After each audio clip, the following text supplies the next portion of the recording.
For your video this Friday, we're going to discuss what's been going on in Texas since Hurricane Beryl hit last week. In many places, they're still without power. Days and days and days after the event. It's being called worse than COVID between the lack of infrastructure repairs getting done, the lack of power getting restored. Like, it is causing dangerous situations down in Texas. Now, this could have all been avoided. Like, maybe not the damage, but they could have been prepared, right? But Texas doesn't worry about whether or not they can keep the lights on. They don't care if they can get the lights back on. The government of Texas, they're lazy. They're incompetent. In the days before Beryl hit, the governor of Texas flew out of the state to go to Asia to have some kind of economics conference. Meanwhile, knowing a Category 1 or 2 hurricane was headed to his shore. I understand the governor of Texas seems to think he's some kind of economic genius. He's not. But that's what he thinks, right? He thinks he's some big player in the world. He's not.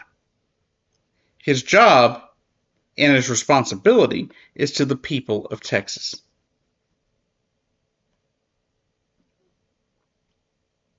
Now, part of the problem has to do with CenterPoint Energy and how they aren't getting their job done.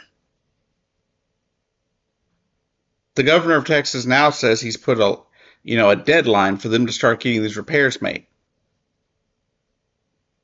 Well, how about this, Mr. Abbott? How about instead of leaving incompetent,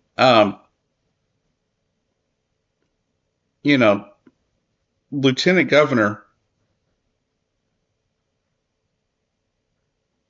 there to run the state while you were gone, how about you actually would have stayed in the state and made sure everything was taken care of so people could be in to repair the mistakes and the problems immediately?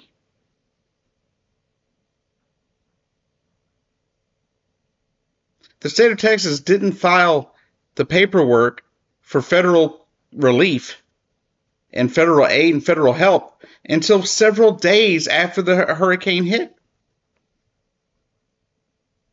These are things that could have been taken care of earlier in the week as the storm was approaching. But the states have to ask for help.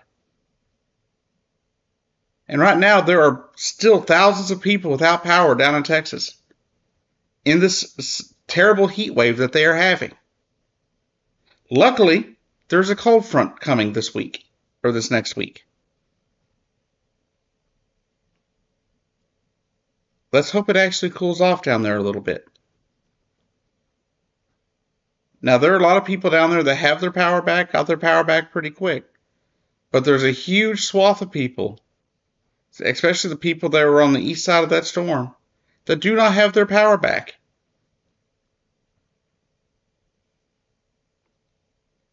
Could you imagine? Here in Oklahoma today, right now, it is currently 98 degrees. And it's about the same down there with even more humidity.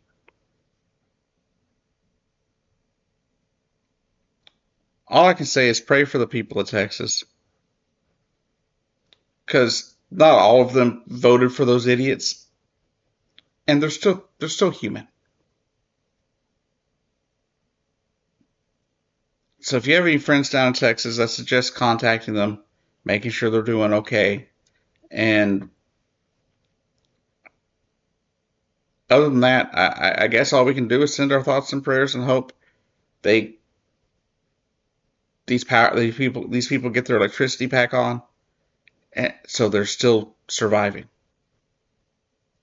and they're able to survive this mess that's going on. Because the problem has been more an after effect of the storm than the storm itself causing problems. To be clear, this is being filmed on Monday, July 15th, going out on Friday, July 19th. All right, y'all have a great day. I'll see you down the road.